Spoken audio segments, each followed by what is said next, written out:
Hello and welcome to the agenda on Labour Social. Meet Graham Hughes and Phil Morehouse Hello. from A Different Bias. How's it going, Phil? You all right? Yes, I am, yes. Well, big news this morning. Prince Harry won a lot of his cases. He had about 30 of them. I think he won 15. I think it was like 17 out of 33 or something. But I mean, there's a professor of law I follow, and there's various other experts I've said, actually, it's really big. You know, you don't expect to win all of them because you're like throwing so many things at it. You won't be able to, they might all be true, but you won't be able to prove all of them. It's the same with the damages awarded as well. Yeah. You know, they were asking for like 400,000 or something, and he's got 170,000 something. But the judge has said that the reason it was such a modest sum was because, first, the judge said, you know, the Mirror Group, this was about the Mirror Group. There are also other newspaper groups as well who are in his firing line, were only partly responsible for some of the damage. And also some of the things they did, which the judge accepted were oppressive behavior, were not actually unlawful, which to me is a red rag to Starmer to go, oh, so a lot of this oppressive behavior is not illegal. Right, let's sort that out, shall we? Let's fix that. So the mother sum. So does that also do the Mirror Group also have to pay for the legal costs? You would assume so. It's all very weird. I mean, or rather, usually in a case like this, the loser pays, but the judge will set what's reasonable. So he may have, for example, been a bit lavish with his legal costs.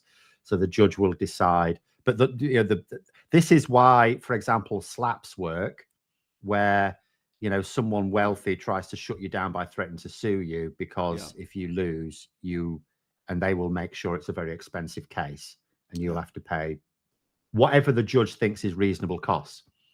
Not that this was a defamation case. This wasn't a defamation case. This was about illegal activity. Yeah. Well, I mean, the big thing that's going to come of this is that in the statement that was read out by his lawyer, by Prince Harry's lawyer, they basically said there needs to be criminal charges brought against various people, and they named Piers Morgan more than once. Well, of course. I mean, statement. He was the editor of the Mirror at the time, and the judge has said that senior figures within, the judge basically said that Piers Morgan would have known about all this, as far as I can tell. Yeah. So do you think that this is actually going to result in criminal charges against Piers Morgan? That I don't know, because we know that there's been various high-profile criminal investigations that have been cut short by the government in recent years. So I don't know. What I'm hoping for more is changes to the law when Labour come in. Okay, so let's talk about this. So there's obviously not going to be anything that the Tories are going to do against their mates in Fleet Street. I know it's not in Fleet Street anymore, just using that as a metaphor, a shortcut. So when Starmer was the Director of Public Prosecution, he was instrumental in bringing some cases, wasn't he, against the Murdochs, against Thingy Brooks.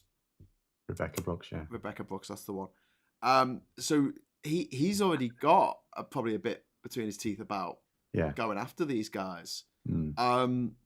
Is this something that Labour might put in their manifesto? I'm not sure they will do that because they've been quite quiet on it. I think they're trying to avoid triggering a row with the press as they head towards an election. Right. So I mean, there's things you can do to put something in a manifesto in a really sneaky way. But I think it's clear to me Starmer is, I think it's fair to say, sometimes overly cautious. Yeah. So I don't think so. But that doesn't stop them doing, just because it's not in your manifesto, doesn't stop you doing a thing. Well, obviously. Because you can he can order another public inquiry with the intention of actually implementing the recommendations this time. Okay, Tox in the chat is asking what happened at the Daily Mail hacking case. That's still ongoing. Today it was the Daily Mirror and the Sunday Mirror and the People, the Mirror Group newspapers. Basically, Mirror Group, but that were taken to task and found guilty on 15 counts, I think, of illegally obtaining, information that led to news reports coming out. And Piers Morgan was the editor of that newspaper at the time, and that's why he's in so much trouble right now, because basically a judge has found him. It's a civil suit. It's not a criminal suit, is it? It's a civil suit. No, that's right. Yeah, otherwise it'd be prosecuted. And don't forget the level of evidence you need to prove in order to win a civil suit is lower than that of a criminal suit. That's how OJ got done for murder in a civil suit. He never got done in a criminal suit. That's right. It's a preponderance of evidence, isn't it, for a civil suit? And it's So it's exactly. Civil suit has to be on the balance of probability, whereas for criminal it has to be beyond reasonable doubt. Yeah. Anglo Norse is saying maybe Starmer is cautious now, but once in power, hopefully the gloves come off. Well, we were talking about this. There was a in Parliament this week when they were discussing this horrific Rwanda law, which basically declares Rwanda a safe place for all eternity, even if it goes to war with the Democratic Republic of Congo next door, which is looking kind of likely. It's deemed to be a safe place by our Parliament. Chris Bryant made a really good point about this. He made several good points in his clip. It's like a 4-minute speech. It was really good. And one of the points he made was, he says, so in this legislation, you have got that Rwanda is, as you say, in perpetuity safe. And he says, right. So he says, either Rwanda now or in the future is safe, in which case it's completely superfluous to have that line there. Yes. Or either now or in the future it is not safe, in which case it's fraudulent. Yeah. So there is no justifiable reason to have that line in, because you are either putting something into law that is utterly irrelevant, or you are putting something into law which is fraudulent. And there's no real good reason in either case. But Chris also brought up, Chris Bryant MP, he also brought up this idea of sovereignty. Because the Brexiteers like to say, sovereignty lies with Parliament. And that's why the EU shouldn't be able to have any influence on us. The European Court of Human Rights shouldn't be allowed to judge on our cases. I guess the War Crimes Tribunal in The Hague can't litigate against us. This is the kind of posturing that you get from tin pot dictatorships, and we're seeing it now in Parliament. And what Chris Bryant said was, actually, it seems that sovereignty lies with the executive.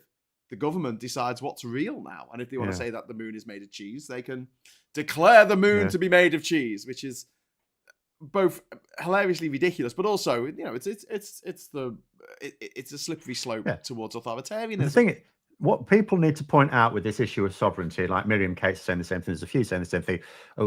Parliament should be sovereign, stuff like that. Parliament is sovereign. Parliament, if it chooses to, we know that Parliament took us out of the EU. Right. And we say, OK, well, we had a referendum for that. We didn't have a referendum on leaving the single market or customs union, but Parliament still did it anyway. So Parliament is sovereign. It can do what it likes. Parliament could withdraw us from the European Convention on Human Rights. Parliament could withdraw us from all international laws. It has the power to do that. But Parliament doesn't want to. That's the fact. They're saying that as if they speak for Parliament.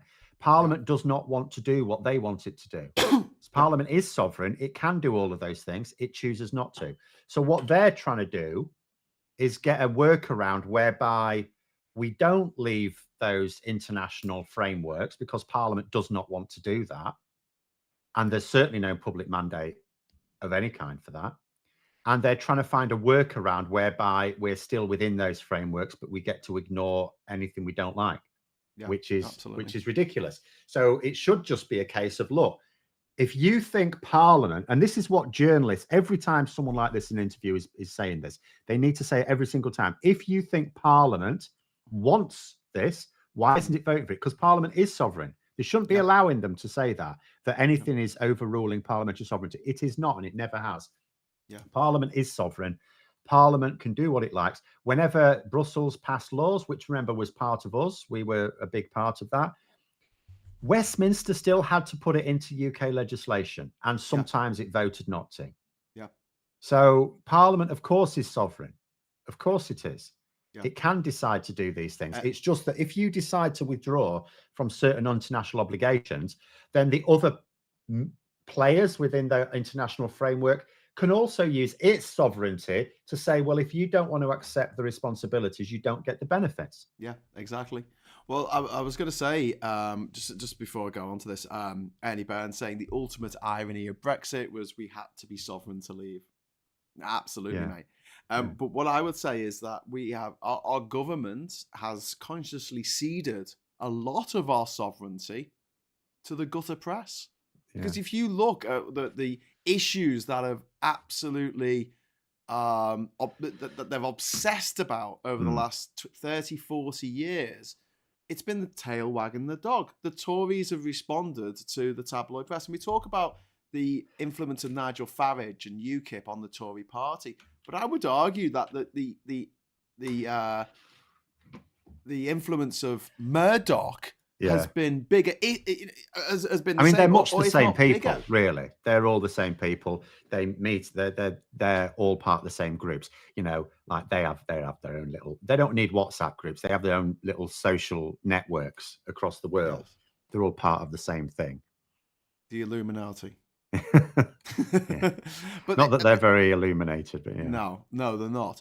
But the fact that there's an Australian-born American citizen who only comes here when he wants to tell politicians what to do, and he has this outsized influence on our politics, on the way people think, on the psyche of our nation, that is absurd. Absurd even. And the fact that so many people who are these tub-thumping Brits, I've got my little flag, I love being British, me, it's the only thing I'm proud of. And what's happened to your face? I'm just putting something here because this is interesting. So this is from the Financial Times, and what it shows is, so these are Labour and Conservative voters. Phil, can you make that a bit smaller? It's a bit too big for the screen. Just a little bit smaller. Just a little bit. That's it. That's great. Leave it. So this is showing Labour and Conservative voters. It's not the whole population, but what you find is what they're showing is, if you look at this in terms of like concern over immigration, they follow the same patterns. Conservative voters are always more concerned than Labour voters, but it follows the same patterns when it increases for Conservative. So basically what it's showing is the population has been in lockstep in terms of attitudes, but now look, since Brexit, Conservative voters have, and that is because the media has ramped up this sort of hysteria about it, and the Conservative voters are all going, oh yeah, really serious, top issue. And if you look, there's an even better one for on YouGov, where they do a tracker of like most important issues. And right now, for 2019 Conservative voters, immigration asylum is their most important issue, more important than the economy or anything. But it's not for the general population. Yeah. And so you can see for Labour voters, that you can see it's increased a bit because the media is pushing it so much, but it's not, it's not like before. It hasn't followed the same pattern. So what the Conservatives are doing by pushing immigration at the moment is they are appealing to a particular core of voter. But because they're failing as well, they're trying to win over the Reform UK voters. They're not going to, because the Tories are ultimately failing. Yeah. Do you want to take that down now? Yeah, sure. Thank you very much to Anglo Norse for the £5 super chat. Hopefully a new government will do something about media lies. Gutter press is too kind. Yeah, absolutely. And BUFC Mike saying Starmer's been to Murdoch's parties, hasn't he? Yes, he has, because he's got to. And this is the shittest thing about British politics. You've got to dance to the bloody Piper's tune, or you don't get into power. Yeah, it doesn't mean as Corbyn found out. It doesn't mean he has to do a blind thing he says. Because one thing's for certain is Murdoch's got absolutely nothing on Starmer. Otherwise, they would have brought it out. I mean, look at how often they try. This is why they keep having to break the emergency glass on the Jeremy Corbyn thing, because they've got nothing on Starmer. What have they got?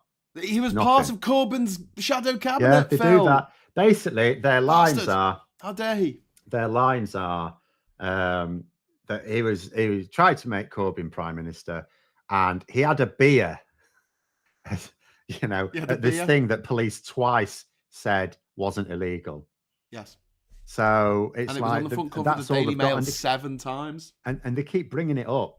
and they constantly keep bringing it up because it's all they've got. And you think if they had anything, it's a bit like Brexit. If there was any actual genuine benefits of Brexit, they would never shut up about it.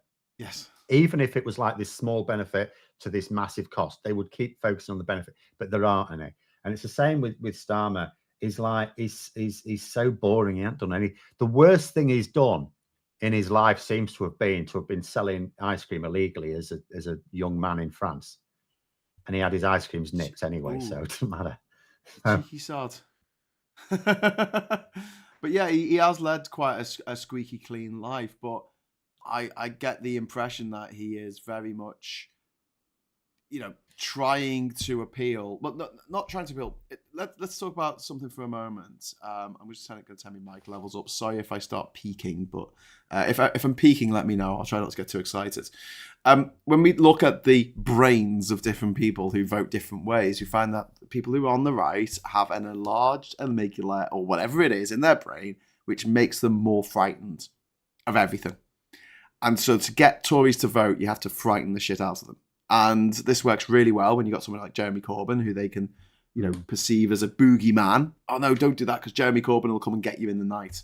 And he motivated a lot of Tories, a lot of anti-Brexit Tories, which is the interesting bit, to go and vote for Boris Johnson. People who didn't like Boris Johnson, they didn't like Brexit, they didn't like the current iteration of the Tory party, but they still voted Tory out of fear.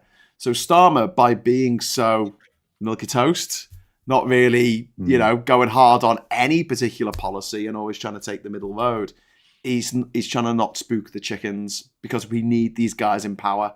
And then once they're in power, we can take the gloves off and we can start demanding the stuff that we want. Like rejoining the single market as soon as possible, please. Nick and Diff says, bring back boring and stable politics, no more clowns. The thing is, though, that populism will always keep winning out. Like, but for now, you just have to take it. This is why I just hope there's real reforms, because there is no model in which Labour keep the Tories out without changing the electoral model. And, there's a whole list, probably 24 things you would want to change to make us a more modern democracy. Yeah. The biggest one by far is proportional representation. Yeah. Apart from anything else, I keep getting comments. I'm going to do a video on this again. I had another comment again today. And people just have this view of the way politics should be, which is completely out of kilter with the way it is. So we need a system of politics that is more in tune with people's expectations. Like I had the usual, again, someone describing Rishi Sunak as an unelected prime minister. It's like, well, they're all unelected. That's our system. There hasn't been a single prime minister that was ever elected. And if you're just talking about, so what you're talking about is a situation where a lot of people go to the polls, and when they vote for a party, what they're really doing is voting for a leader that they want to be prime minister, as if it was a presidential election. And some people behave like that, but that's not the system. Yeah. And then it allows them to think, well, this prime minister was never elected. It's like, well, you never elected the other one. Yeah. People saying, oh, Boris Johnson, I had someone last week, Boris Johnson would like 12 million votes or whatever it was. He said, no, he won. He won 26,000 votes. Yeah. That's how many Boris Johnson won. I just want to take to task one of the comments in there by BUFU Mike saying Corbyn was a threat because he was a threat to the status quo. Corbyn was born into a very well-to-do middle-class family. He grew up in a nice country pile. He went to a private prep school. He went to North London Polytechnic, as it was then, to study labour union studies. That bursary that he got was paid for by union members, so working class people working in, I don't know, a factory or somewhere in Birmingham or Liverpool or Manchester. And he dropped out. And then he went to Jamaica on holiday for a couple of years, and then he came home and became a career politician. And he formulated his opinions on everything in 1977 and never changed them. Now, some people see that as having integrity, but when you're in a boat, you're in a little boat and you're paddling along, right? And you're in the water, you're going forward, that's really good. And when you hit land, you got to stop paddling because the circumstances have changed. And he couldn't do that. Now, a lot of people saw that as integrity. I didn't. I saw it as stupidity and stubbornness. And I think that's what cost him, a lot of votes on the left, not the votes on the right. Forget about them. He was never going to get them anyway. But he lost a lot of people on the left who were just like, I just can't get on board with this guy. So, and I don't think he would have upset the status quo too much. He didn't want to get rid of Trident. He did want to, but he wouldn't have done. Yeah. He wouldn't have got rid of the monarchy. He wouldn't have brought in PR. He wouldn't have brought in universal basic income. And he definitely wouldn't have taken us back into the EU because he fucking hated the EU. So, well, the only thing I would say there is we could never have left with Corbyn because Labour would never have allowed it. Yeah. Even his own support group, Momentum, were led by someone who was a fervent anti-Brexiteer. Yeah, they amplified the so-called Lexiteers were always a bigger chunk than you felt, because we could split the entire Lexiteer faction into two types of person: those who were part of Corbyn's inner circle, which was like a couple of dozen people, and then those who just thought the sun shone out of Corbyn's arse and would go along with whatever he said. Yeah, that was it. Yeah, Well, it is what it is. But like, I understand why Starmer's doing what he's doing. Like, I got upset as much as anyone when he first got in, and he was like, "I'm not going to take us back into the EU. No, I'm not even going to talk about it." And I did a few videos where I said, "What a tit! What's he thinking?" Half the country wants, actually more than half the country wants us to go back into the EU, and that was a few years ago. It's more now. But doing these videos, talking to you lot in the chat, and talking to Phil and other political commentators on the left, I've come around to the idea of like, they just need to get in. I've said this before. It's nice to have the luxury of knowing you're going to survive another 5 years of this Tory government, but there are millions of people in this country who will not. It's as simple as that. They've got rid of the Minister for Disabilities this week as well.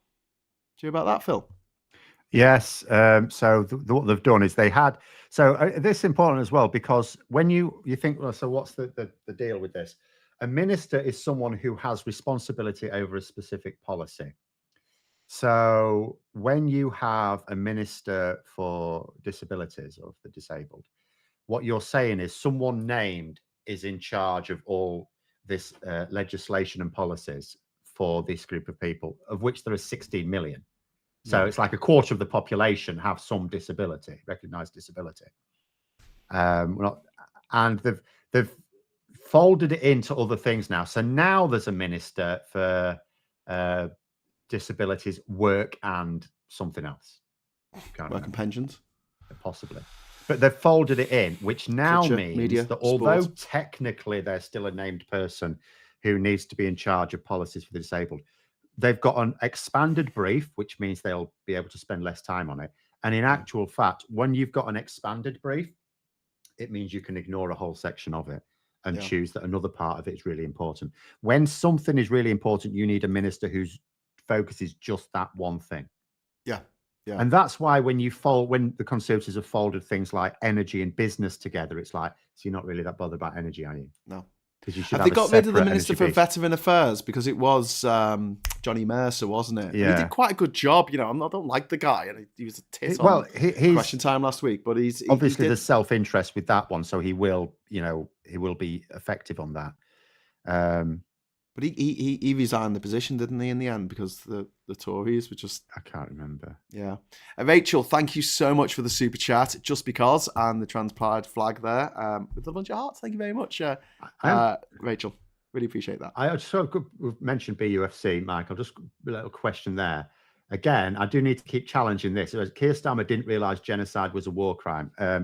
Keir Starmer has actually prosecuted... genocide in The Hague. Keir Starmer knows more about war crimes and specifically genocide than almost anyone in this country. So again, all of this sort of anti-Starmer propaganda about, he's condoning this, condoning it. He's absolutely not. And in terms of knowing about it, people throw around the terms war crimes quite freely as if they, I've sometimes challenged people, you can't do it on the internet because they just hide away. But when I've had someone face to face, they're going on about war. So what war crime? Name me a war crime. They don't know. They don't know what they are. Keir Starmer has actually prosecuted genocide in The Hague. The idea that he doesn't know what war crimes are, this human rights lawyer who's actually prosecuted war crimes in The Hague, the idea that he doesn't know what war crimes are, the idea that he doesn't know the legal position on genocide is frankly ridiculous. There is not a single MP in the Lords or the Commons certainly the Commons, I can't speak for the Lords because there will be some law lords who may be equal in knowledge. Yeah. There's no MP in the Commons who knows, who's even on the same level as Starmer in terms of his knowledge of war crimes. Yeah. Yeah. I agree with that. Someone's mentioned in the chat about Kemi Badenoch. I just want to bring her up because this week she was in front of a parliamentary select committee in which she made just an absolute arse of herself, but also just really reinforced how dangerous, misguided, and let's just say it, evil Kemi Badenoch is. So what it was she was questioned quite rightly about her use of the term epidemic when talking about trans people. Yeah. And how that's related to a virus. And Kemi Badenoch kicked off and said, "You're a liar." She actually used unparliamentary language, saying, "You're a liar. I never said that. You're lying. You're lying. This is the problem with these things. People lie." And she's like, "No. Did you use the word epidemic?" Well, yeah, I did use that word. That relates to a virus. And she was just having none of it. She's done absolutely nothing wrong. And it's like this weird mixture of someone who's really thick and out of their depth, but also a psychopath. Yes. Which kind of like you could describe a lot of Tories like that right now. I don't know how these people have got into the positions that they have, but I will point out that she did go to quite a prestigious private school in Nigeria. but it's like you say, though, that's a lot of the Tories now at the top of the tree in the party are thick and out of their depth. Or at the very least, not necessarily unintelligent, but unwise. They don't understand things. They don't have enough knowledge about what they're doing. And again, Brexit has done this. It's created a situation where, because you have to believe in the holy Brexit, you cannot bring reason into anything at all.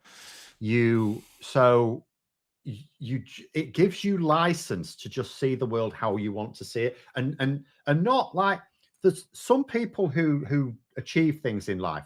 They see a world that they want to be, and then they work out how they can change things to get there. They don't. They just imagine it's already there. Yeah, the world is already like this. Well, no, it's not. If you want it to be like that, what are you going to do to achieve it? Oh, I'm just going to say it's like this, and that's what the Rwanda bill is. Rwanda's not safe. Well, we'll just legislate to say it is safe. Can we just talk about how deflated Sunak looked at PMQs this week? He looked like a deflated balloon, mate.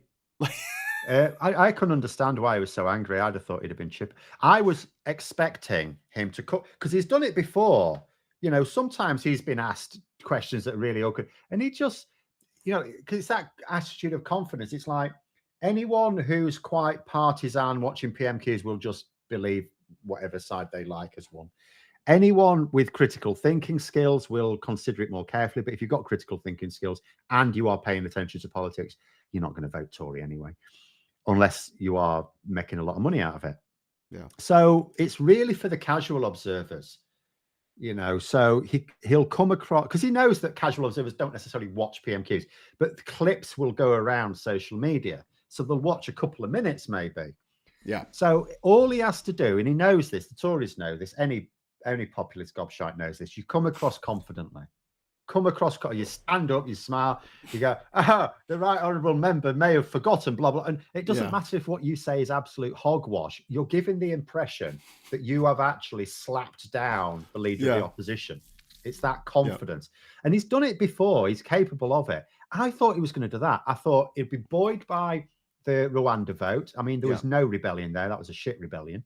It was worse. It was a weaker rebellion than the Windsor Framework. Yeah. And it's pathetic, wasn't it? Absolutely awful. They marched to the top of the hill and they marched back down again. I mean, that's the other thing. Like, it's the opposite way around. Rishi Sunak had good reason to be confident. And Mark Francois, he's the one cock of the walk because he's all pretending to be a mafia don. And it's like, and I said this I was recording the Sunday Roast today. What an arsehole. Imagine, you had Danny Kruger and Mark Francois both collectively represented about 80 Tory MPs on the right, and they both suggested that they should not support the Rwanda bill even at the second reading.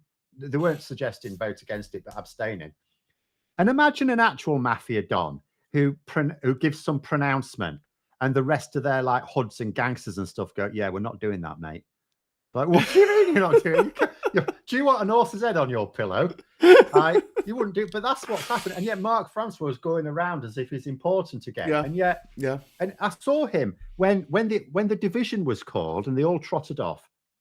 And he was sat there because he was sat there not going anywhere, making the point that he wasn't going to vote, you see. And he was looking around all pleased with himself. And he's surrounded by like 12 people. And I thought, mate, you're embarrassing yourself. Do you not realize how embarrassing this is for you?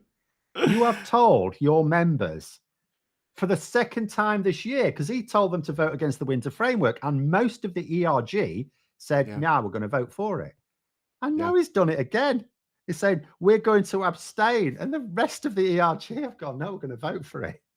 Yeah. And I don't know what they're going to do next month. But on the basis of that, it doesn't sound like they're after sinking it. It was proper pathetic. It was so pathetic. But Sunak, I couldn't understand. I thought he'd be cock of the walk. I thought buoyed up by. He came into a massive cheer. His backbenchers cheered him in. He started making jokes about Mark. He was basically picking on Mark Francois. He's making a pop at him. And I thought that shows confidence that he's beaten this rebellion. Yeah. So I don't understand how Starmer managed to needle him. And well, he was really pissed off. Captain Bart Roberts, thank you very much for the super chat. Does any behaviour by trans folk impinge on anyone else's life in any way? No, then leave them the fuck alone. Well, I can't agree more, mate. It's so infuriating that this, like the EU, it wasn't an issue until the media and certain people, certain celebrities, decided that it was an issue. And then suddenly it's the biggest issue in the world. Something that is... Trans has been a thing for a very long time. Yeah. Very long time. Yeah. And it has never, it's people have sometimes, people have poked fun. You had like Little Britain. But generally speaking, like no one saw it as a threat to them. Yeah. But it's been made into a threat by because it's been amplified. It's been amplified. Now, that's not to say that there aren't things to be considered to be discussed in a like sober environment as you're legislating to improve the rights of trans people, that you don't impinge on other people's rights. But at the same time, this idea that's been amplified into like a threat to all is utterly ridiculous. Yeah. Well, a famous author writing on Twitter that we need to stop presuming innocence of people, and like that underpins the judiciary of every country in the world, doesn't it? Not every certain country, people, though, you can't assume they're innocent. Wink, wink. Yeah. You know what I mean? It's about those black people. Oh, no, not black people. No, did I say that out loud? I didn't mean them. I meant, trans people. Oh, my God. Like, if she said that about black people, if she said that about Muslims, they would have chased up a tree and set fire to it. But, it's an easy target, and one that some proper ghouls in the public eye are all too happy to go after. Bullies they are. But I was gonna go back to you mentioning about Sunak. There was a bit where Starmer stood up and he went, "Here's all the things that your own MPs have said about you. You're useless. You're stupid. You're crap. And he just listed them all off. And then Sunak stood up and said, "Yeah, but you should see what they're saying about you, mate." And it was such a shit, weak response. Yeah. Like, they know what they're going to get in advance. He knows what questions are going to be asked in advance, so he can prepare a little thing for each one. Doesn't really. Yeah, he'll have some idea. He has an idea of what's in the news and therefore what's likely to be asked. Yeah. I'm amazed he didn't have a list there of things people have said about Starmer. Well, let's have a look at what people have said about you, and then, fired back with that. But he didn't. Yeah. He just said, well, your ma. And it was just like, okay. Indeed. There was a message here from Ernie that I missed just before. It said, the utter entitlement. They have been given confidence above their ability to understand, so their misconceptions are always correct. Yeah. That's a good way of putting it. They're just very, as out of touch as you can possibly get. Well, they're told they're superior. It's sort of like the old, what was it with kings? They sort of were supposed to have been ordained by God type of thing. Yes. And it's that sort of divine right absolutism. Yeah, they have the same sort of idea thrust upon them in these top private schools, that they are fundamentally different, that it's not It's not that they're going to work hard and develop these skills and become superior through their hard work and skill. It's that they are being imbued with superiority, which is totally separate to their work ethic and abilities. Oh, thank you so much to Josh in the chat there for the £30 super chat. Thank you. Merry Christmas. I just want to thank you both for helping me become more politically aware. Just landed a civil service role, politically free role, thankfully. Also, trans people deserve the same respect as everyone else. Couldn't agree more. Thank you so much, Josh. And Merry Christmas to you and yours.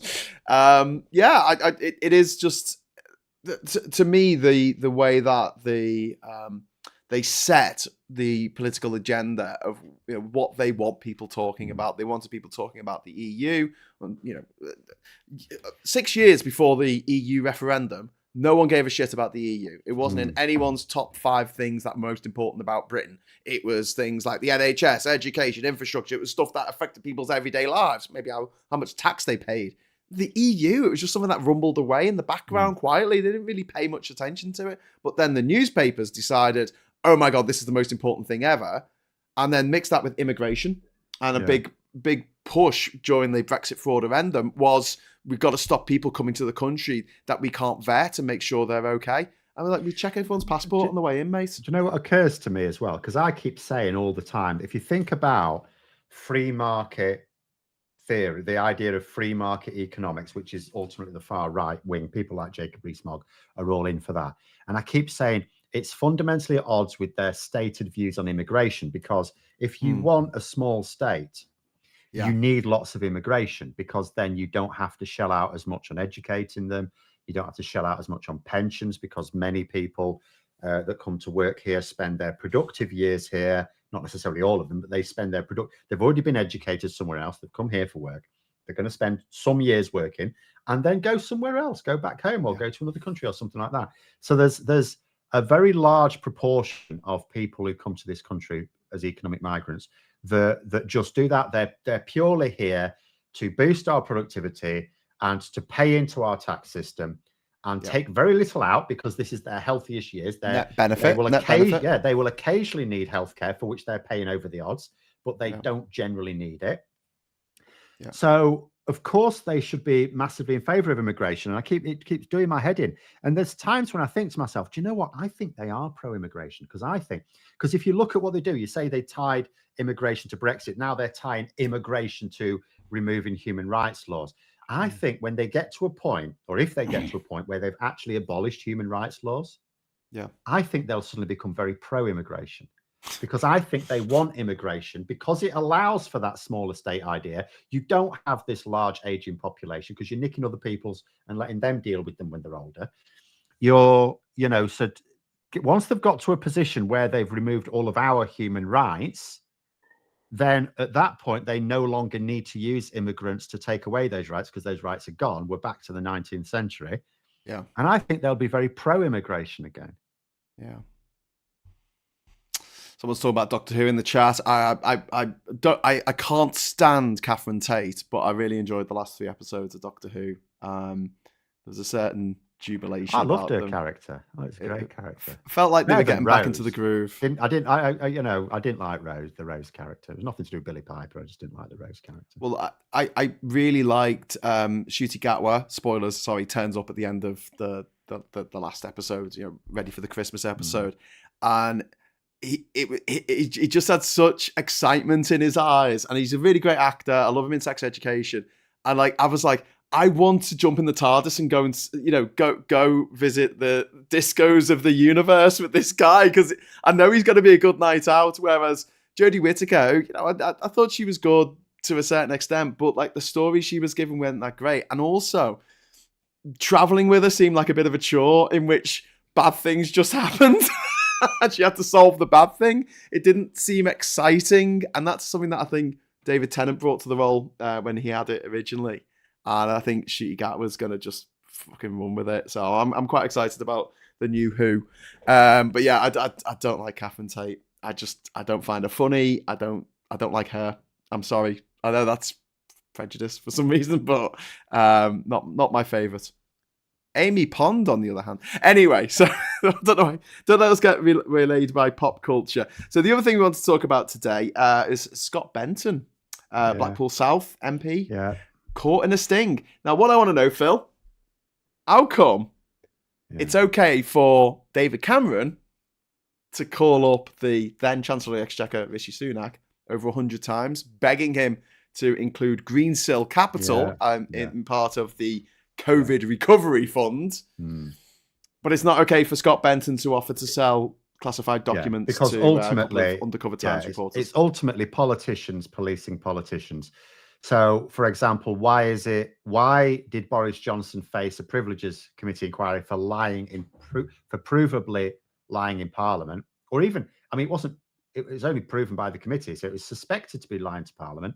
And yet, Rishi Sunak, who is telling very obvious lies to Parliament all the time, to the point where the Speaker can't even deny it. You know, whenever the Speaker's asked about, he's told this lie again, he says, well, I'm sure the Prime Minister will want to correct the record. He never does. Yeah. So even the Speaker's basically saying, Rishi Sunak's lying like a trooper. Not that troopers particularly have to lie. But but he's never going to face it. And the reason is ultimately it's about managing the public relations. So Boris Johnson shit the bed with the public. So when Labour put forward the motion to have him investigated, Tory MPs knew that if they blocked that investigation, because the public had already decided he was guilty. So if they blocked that investigation, then they would be seen as corrupt by their voters, and that would be that. They would lose goodness knows how many votes. So they had to drop him into that investigation, which ultimately meant they knew at some point they were going to have to get rid of him. And that's it. You know, these people at the moment said, you should never have got rid of Boris Johnson. They keep conveniently forgetting they had to. They couldn't allow him to still be their leader and Prime Minister when that Privileges Committee investigation reported back, at the very least, because there was a suspension. You'd then have the Prime Minister suspended from Parliament, and then there'd be a recall petition. The recall petition would have succeeded. Then you'd have had the Prime Minister. So then you'd have a Prime Minister who wasn't even a member of Parliament. I mean, the constitutional nightmare. The Tories would never have recovered from that. So they seem to forget about that. But Sunak will never face it because there's not enough of the public really see that he's a liar, or that those lies are really offending them on a very personal level, like Boris Johnson's lies did.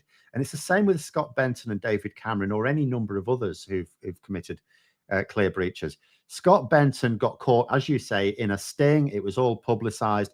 He's not worth saving. No one's interested in saving him. Scott Benton, who's Scott Benton, for Christ's sake? He's not even going to win his next seat. He's just a backbencher. So, they could easily have him referred to the committee, the Standards Committee in his case, which is an expanded version of the Privileges Committee. But they won't do it with David Cameron because he's more valuable to the Conservatives. And they will close ranks to protect him. Yeah. Someone in the chat has been a bit cheeky saying, did Benton go to private school? No, he didn't. Interesting, that, isn't it? Eh? Almost as if you'd have some kind of level of protection if he did. Some kind of aura, some kind of spell of protection, maybe, Phil. Maybe. Spell casting, private school. And people are talking about, people saying I'm prejudiced against gingers. Come on, I am ginger. And, Emma Stone, Amy Pond, Cara Gillan, Little Mermaid, Jessica Rabbit. Come on. Everyone loves a ginge. One angry pagan says, my Mrs. Mum says she and her husband are voting Reform UK in Chichester in the next spring, in the next election. Can't decide whether or not this is a good thing. Do we want people to vote Reform? Not really, no. But it will split the Tory vote. Yeah, but we're talking about people who would, if they're choosing between the Conservatives and Reform, sure. But if it doesn't split the Tory vote if you were thinking of voting for a Progressive Party or Reform UK, or if you were thinking of not voting at all. That still doesn't help, because the more votes Reform UK get, the more toxic any sort of political debate in this country becomes. Yeah. Well, we've Countdown to Power is making a good point in the chat here. Says Mick Hucknall, though. Although Mick Hucknall's on our side. He's a nice fella. He wants to get the Tories out as much as anybody. So yeah, I mean, that was the last PMQs, wasn't it? On Wednesday. Now, just to go back to Scott Benton before I forget, what's the timeline on this? Because can they vote? Because they don't rise until Monday. No, Parliament's still in session. So can they vote now on Tuesday? They don't usually hang about. So I would expect the vote to happen before they go on to recess, okay. Unless the government want to slow things down, I suppose. So this is a 35-day suspension that's been recommended by the Parliamentary Standards Committee. No one's going to save him. So yeah. And so how's this done? Is this just a simple vote? Just a simple vote. Do they have to actually do the division lobby for it, or is it just yeas and nays? Well, it probably won't go to division because like with any vote, what happens is the speaker will call for ayes and nays. No's. If there are no no's, then it just goes through on the nod. So I expect it to go through on the nod. Right. Unless Scott Benton goes, no. But I suspect he won't. Oh my God! Make people hate him even more. Well, do you not remember when they were supposed to be voting on one of the privileges committee? It was either the original Boris Johnson one or it was the special report. And no, it was for the Boris Johnson one. And no one said no. So the Labour whips were all going, no. And the speaker was not happy. He was not impressed because he knew that they were because they wanted to force a vote, because they wanted to force Tory MPs to nail their colours to the mast. Were they going to vote for this punishment for Boris Johnson or not? And in the end, several voted against it. And you had this ridiculous, and I wasn't in favour of it at all. I would agree with the speaker on this one. But you had this ridiculous situation where the chief whip and one of the deputy whips, or one of the whips, I should say, for Labour, were actually, and they had to be counted as voting against the punishment for Boris Johnson to make it work, because they had to be the tellers. Yeah. For no. Well, so that goes through on Monday or Tuesday, and then I imagine so. Yeah. Then recall. Now I don't know. Recall petition takes a couple of months, doesn't it? 6 weeks, but I don't know how that works over Christmas. Do they defer it until after Christmas? I don't know. In all honesty, so it could be February before that. Well, no. So they need 7,000 signatures, don't they, or something, or a certain. It needs to be 10% of the electorate. So whatever the electorate is, Blackpool South. It's going to be like 2,000, isn't it? So you need to get those signatures, which Labour will be able to put together. Honestly, there'd be zero doubt about that. There's more doubt over Wellingborough, and I strongly suspect that will be going to a by-election, and that'll be quite. That's Peter Bone. Yeah, that recall petition will be up. His aid very soon in the next few days, I think. Tories, eh? Oh, so he's already been suspended, hasn't he? Oh yes, he came back to vote for the Rwanda bill. And so did Matt Hancock. Yeah, it was a weird one that they actually voted. I can understand Matt Hancock, because Matt Hancock's a classic case of someone who's lost the whip who wants it back. So you do get quite a few former Tories. They've lost the whip, but they'll still vote with the government because they want the whip back. Yeah. Although I don't think Matt Hancock's getting it back. Yeah, but I mean, Peter Bone, he's the recall. You think they might have difficulty getting the recall petition? No, I not necessarily, but there'd be more doubt over that one than Blackpool South, right? Because Wellingborough, I mean, it was he won in 2019 with 62% of the vote. That being said, that massively flattered him because it's a bellwether seat. It will go to Labour. Right. But because it is a conservative-leaning bellwether seat, there is more doubt about getting the 10% there than there would be in Blackpool South, which is basically Labour. It never should have voted Conservative. It's basically, and it's going to be Labour. It's a very poor area. Blackpool. It's only been Labour since '97. You know, Phil. It was Tory before then, because people in boundaries or something. No, it's just Blackpool people are tits. No offence to actually loads of offence to Blackpool. You know, I grew up going to Blackpool, and it's just full of Tories. It's weird though, because I mean, I don't mind going for a holiday in Blackpool. I quite like some of the places there. Not the nightlife stuff. I quite like it. It's like if Brighton was really shit. It is really poor. It is incredibly poor. Yeah. The problem is it relied upon that tourism, and that tourism has sort of fallen away a bit. You don't get as many people going to Blackpool now. Yeah. More people go on foreign holidays. It's just so very tacky. Deprived. So we've got a few seaside towns that are quite nice, like Brighton, obviously, but also Llandudno in Wales. It's lovely. It's nice. Yeah, they've got a pier and they've got an arcade and all that kind of stuff. But it's all right. Whereas Blackpool is grubby. It does look run down. If you go off the main, if you go off the, particularly if you go off the main road, it's very run down. Which is why it's really weird voting Tory.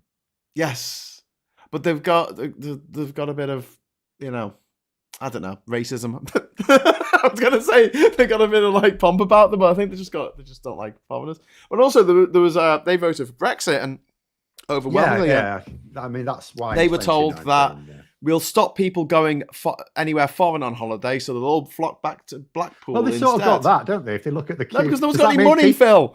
Does that mean people in Blackpool looking at those queues in Dover and going, right, that's working out well for us? But yeah, so yeah, it's a bit of a nightmare. But so if this goes ahead and we have Scott Benton's vote goes ahead before Parliament rises for the recess. Yeah, I see no reason Christmas. Why it shouldn't. It should go through quite. They get let's say February for the recall petition. Well, yeah. So I mean, the way I would see it is assuming that Rishi Sunak has had a habit of moving by-elections really quickly, and I think the reason for that is to give Labour as little time as possible to mobilise their campaign. Because if he delays it, then he's given Labour more time. Yeah. So I think he'll move them as quickly as he can. Again, I see no reason for him to change that strategy. Yeah. So that being the case, you would think he'll move assuming the Wellingborough recall petition succeeds, he'll move that writ as soon as they come back, whenever that is. I'll have to look up in a minute. And that'll mean the Wellingborough by-election in February, like mid to late February.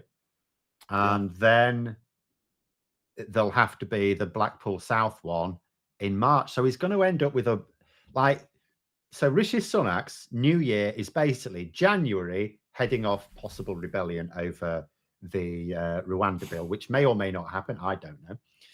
It doesn't look likely at the moment, but who knows? February, Wellingborough, which all of his opponents, including Boris Johnson, in fact, there's a bit of a suggestion maybe we should get Boris Johnson to stand for it, from his allies. That would be hilarious because he would lose. Yeah. And but nonetheless, that's going to be tricky for Sunak because it's going to be another. And all people do is they just look at the last election. Oh, the last election, Peterborough with 62.4% of the vote. Oh, it's a safe Tory seat. And then they lose it to Labour. And if they lost Mid-Bedfordshire to Labour when the Lib Dems were fighting a bit, they're certainly going to lose Wellingborough to Labour. And the only thing is, like, Wellingborough Conservatives reckon that they've actually got quite a good constituency group. They've got quite a good local activists. And it's like, okay, that may be true. My local knowledge of Wellingborough is not going to be awesome. But I also get the impression there's an awful lot of campaigning going on in Wellingborough against the Tories. There'll be a lot of tactical voting again. Yeah. And they'll lose it. And then in March, they've got... And then in March, they'll have Blackpool South. And okay, although that will be one that no one would seriously expect selected, it'll still be another loss to Labour. Yeah. It's like death by 1,000 cuts, this. It's like Sunak, ever since he's been leader, and partly it's his own weakness and partly it's just the state the Tories are in right now. It's it's putting out fires all the time. The problem is that Sunak's been putting them out with gasoline. But that's all he's doing is firefighting all the time. January is going to be trying to head off a rebellion again. So there's no time for him to do any thinking ahead. He's obviously not going to do any thinking ahead for the country, but he can't even think ahead for the election because it's January putting out fires, February putting out fires, March putting out fires, April getting ready for the local elections and mayoral elections. That's going to be the London mayoral election is probably going to be a bit of a bloodbath for the Tories as well. Well, Susan Hall is just so fucking crap. Oh my God. The Tories' hopes do not. It's like they put her up as a joke candidate, Phil. Yeah. Like they were like, Tories' main hope is George Galloway. I don't think it's going to make that much of a difference. It is at all. No. Alexander Campbell, thank you so much for the super chat.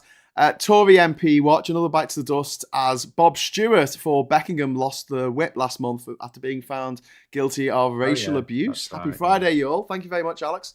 Yeah. I mean, Jesus. Yeah, another one. Another one! Like Brenda. But yeah, and someone pointed out, Hughes said, Blackpool guest house beds. Oh my, I was actually going to mention that before you said something. Shake the bed bugs and crabs out as soon as you get in your room. They are horrific. I've stayed in a few guest houses in Blackpool, and as you know, I've travelled to some war-torn countries, some very impoverished countries, some countries where literally I was sleeping on a moist mattress on the floor. Still better than Blackpool. Okay, can I go so far as when I was in jail for a week in Brazzaville, in the Republic of Congo, it was nicer than some of the places I've stayed in Blackpool. So Blackpool, I'm sorry. Yeah, I don't know what to say. I'll just have to bat for Blackpool and say that everywhere I've stayed in Blackpool has been fine. Oh, you've got the money. Well, I know. I haven't been to Blackpool since I've been a YouTuber. Okay. I was a teacher when I went to Blackpool. Graham had a great week holiday in Pontin, Southport. I've been there in the early 70s. I was there in the 80s. Even met Ted Rum when he was training on Ainsdale Beach. The other side of the railway line was made up, coming along at 2-1. Okay, cool. Graham, please stop swearing, says Christine MP. Sorry. It's my mum. It's not my mum, but... my mum watches these shows, and then afterwards you have to swear so much. And no. So yeah, I'll pack that in because I don't want to get demonetized. About the dreaded algorithm. Talking of the dreaded algorithm, we're going to be finishing off in a few minutes. So if you would hit the like at the bottom of the screen, the like now, that would be really good, because I think that the more you get the like to watch ratio, the higher it is, the more that YouTube will put the channel out. So we might get some new lovely viewers coming along. Graham, have you told this story before? Imprisoned in the DRC? No, it wasn't the DRC. It was in the Republic of Congo, which is different from the Democratic Republic of Congo. It's the old French Congo rather than the Belgian Congo, and the capital is Brazzaville, and the capital of the DRC is Kinshasa. But yeah, so it was. It's fun. You can read about it in my book called Man of the World by Graham Hughes. You can buy it on Amazon or from Waterstones or anywhere really. Man of the World, Graham Hughes. Lee says there were some nice guest houses, B&Bs in Blackpool. Also some terrible ones. We stayed in one where the dining room had dolls all the way around the walls watching you eat. Oh my God, Lee, that is like that's a nightmare. That literally a living nightmare. I wouldn't be able to eat. Graham got people to share around Facebook. Thank you very much, Admiral Pegasus, for doing that. And there's Aaron Ra's channel as well. Dislike, and unsubscribe button. Don't ring the bell. So CMS, okay. And Vendetta said, had no idea there were 2 Congos. Yeah, there were 2 Congos. There were 3 Somalias, one of which became Djibouti. The other 2 became Somalia, but one of it's broken off now as Somaliland. There were 3 Guineas. There's Equatorial Guinea, Guinea-Bissau, and Guinea-Conakry. And also Papua New Guinea, so maybe 4. Mm-hmm. So yeah. And the Guyanas up in South America, there were 3 of them. There was the British Guyana, which is now called Guyana. And there was the Dutch Guyana, which is now called Suriname. And French Guyana, which is now called French Guyana. Are you still with us, Phil? Have you fallen asleep? Yeah. He loves geography. Please, Graham. Fun with flags with Graham Hughes. But yes, there were 2 Germanys, not anymore. There used to be 2 Yemens, not anymore. But are the pools actually black in Blackpool? That is the question. Well, interestingly enough, Dublin, the name Dublin means Blackpool. Just got my cookbook, says Captain. Yes, one of my other books, the Great Brexit Cookbook, where you find recipes for stewed pigeon, bone soup, and boiled sheep's head. It's genuine recipes from the Victorian era, and none of that foreign muck. It's all British. Rabbit and macaroni. Oh, that's probably Italian macaroni, isn't it? Sparrow stew. So. Wood pigeons, brackets, braised. Gruel. There's a recipe for gruel here. Nettle soup. And calf's foot jelly. Do you fancy some calf's foot jelly for tea tonight? Not really, no. No.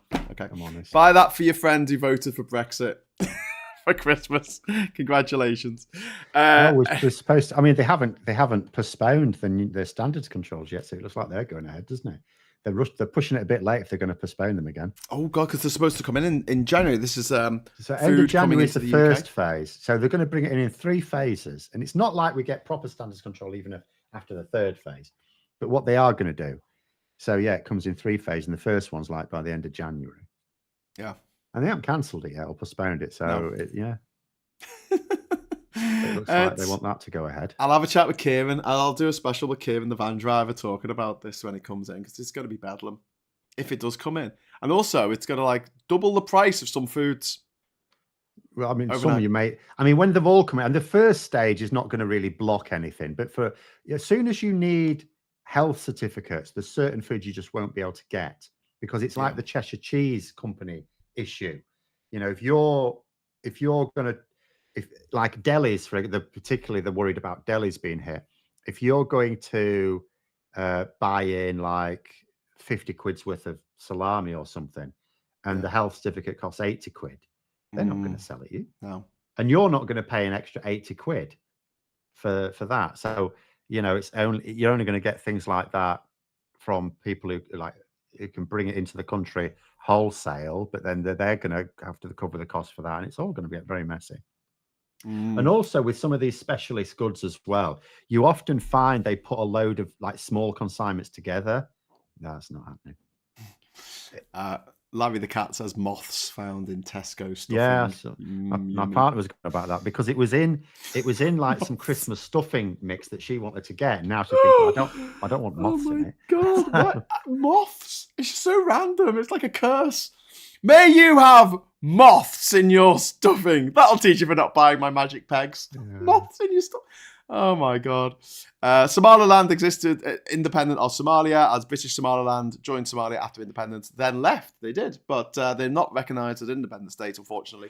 So all you're doing, sorry, go on. When you're describing the names of these African and South American countries, all you're really doing is pointing out the fact that Europe went around the world, carving bits of the world up and buggering it up and then pissing off again. This is my bit of Somalia. That's your bit of Somalia. So Djibouti used to be French Somalia, but Somaliland, which has its own currency, has its own parliament, has free and fair elections. Actually, it's got some of the most democratic institutions in the whole of Africa. It's got its own flag, and no one will recognise it, unfortunately, because they're quite peaceful people. They don't go around blowing things up, which is a good way to get attention, I find, in matters like these. Okay, so we're going to wrap it up there, I think, because we're a few minutes past 2:00. Thank you very much for joining us. Thank you for all the super chats, and really, really appreciate it. We've done really well today. So just want to say thanks. I was just going to Jez's comment there. It's just something tickled me. It says, Perry, we do. So there's obviously a bit of a discussion going on. I always miss discussion. Sorry, Perry. We do farm rabbits. That's why they were introduced here. People with the surname Warren or Warrener are the descendants of rabbit herders. And just imagine people trying to herd rabbits. Like, how do you do that? You ever tried herding rabbits? I'll be like herding cats, I suppose, or being part of the being part of the Remain movement from 2016 to 2019. Thank you very much to Anglo Norse and Rachel Harris, Captain Bart Roberts. Thanks so much to Josh. Well, congratulations on the new job. And to George, Alexander Campbell, and Captain Bart Roberts again. So thank you very, very much for that, the fan funding. And I'm going to be back at 9:00 tonight. Phil's got better things to do, haven't you, Phil? I've got better things to do, yeah. He's got more of a social life than I have. It's not fair. I'm not being sociable tonight, but I've got things to do. But I'll be back for a special edition of the Labour Social. It will be slightly drunken, so please crack open your favourite beverage, or just bring a cup of tea, and or coffee, or whatever your poison, and join us for a round of Mystery Hour. We're going to be playing Mystery Hour live, and you can join in the chat and give your opinion, your answers. And we should be having at least one very special guest on the show. So please tune in for that on the Labour Social channel tonight at 9:00. And until then, I'll say thank you so much for watching. Thank you very much to Phil. Phil, awesome. Round of applause for Phil. And until next time, hello, good evening, welcome, and goodbye.